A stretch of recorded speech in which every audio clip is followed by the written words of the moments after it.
বিধানসভায় বিধায়ক সুদীপ রায় বর্মনের প্রশ্নে উত্তর দিলেন মাননীয় মুখ্যমন্ত্রী ডক্টর মানিক সাহা। শুনুন বিধায়ক সুদীপ রায় বর্মন ভার্সেস মানিক সাহার প্রশ্ন উত্তর বিধানসভায়।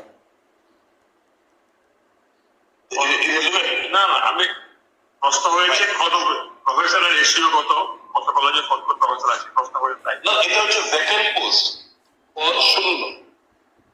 এটা 277 নিলে আমার সব মিটে যাবে। নো ভ্যাকেন্ট পোস্টের কোশ্চেন করুন। না শুনুন না, 277 জন যদি আমি নেই এর মানে নয় যে আমার আমার সমস্ত ঘাটতি মিটে যাবে, এটা কিন্তু নয়।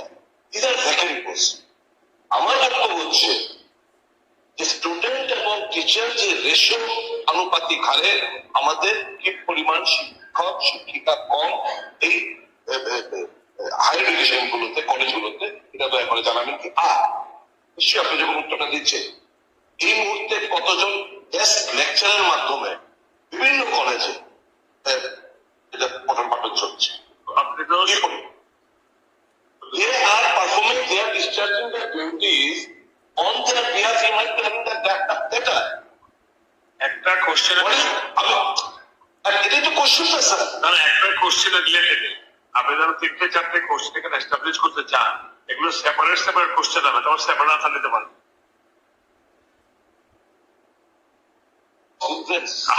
Please don't pause hindrance. He is quite capable. Since he is having the portfolio, he is well prepared and he is quite capable of discharging or replying to our queries. Don't underestimate. না আনওয়েস্টের কথা হচ্ছে রাশিদ বাবু। ব্যাপারটা হচ্ছে এই প্রশ্নগুলো দিতে পরে আপনি এগুলো কোশ্চেন করলেন যে রেশিও কি, স্টুডেন্ট টিচার রেশিও কি, তাহলে পাল্টা প্রশ্ন যদি সমীচীন নয়।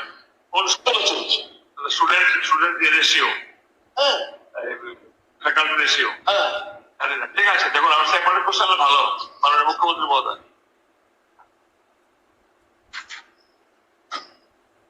মাননীয় এলপি সাহেব যে বলেছেন হচ্ছে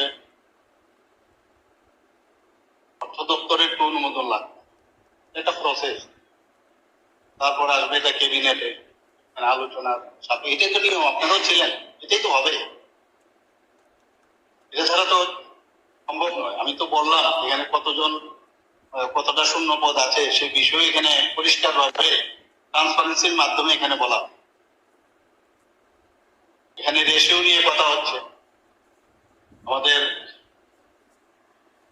মাননীয় মন্ত্রী যখন এই দপ্তরে ছিলেন উনি অলরেডি রেশিওর কথা ওখানে বলেছেন। এখানে এখন অব্দি assistant professor including guest faculty 1200 জনের মতো আছে, আর টোটাল 63,000 স্টুডেন্ট মানে আমার কাছে আর যেখানে মাননীয় বিধায়ক সুদীপ বাবু যেটা বলেছেন যে কতজন গেস্ট ফ্যাকাল্টি আছে, এটা তো আছে, এটা তো শেয়ার করার উপায় নেই। রেশিওর কথা বললে তার প্রপার হিসাব করে আমি দিতে পারি, কিন্তু গ্যাপ আছে ফুলফিল করে যাবো এটা যদি বলে দিই সব একদম 100% হয়েছে সম্ভব না।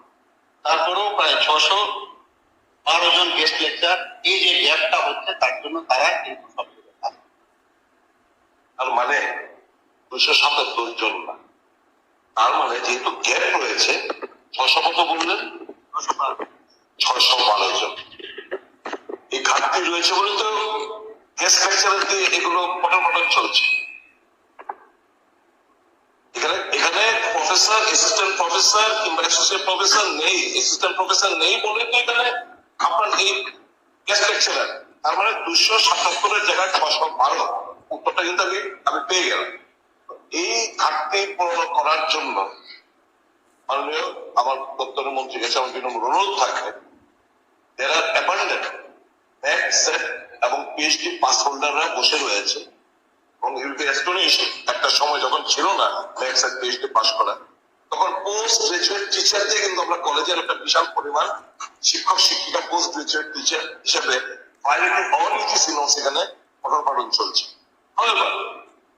আমি ওই জায়গায় আমি যেতে চাই না। আমার বক্তব্য হচ্ছে এই যে নেট সেট পিএইচডি পাস করে they are almost, many of them are about to cross the upper age limit.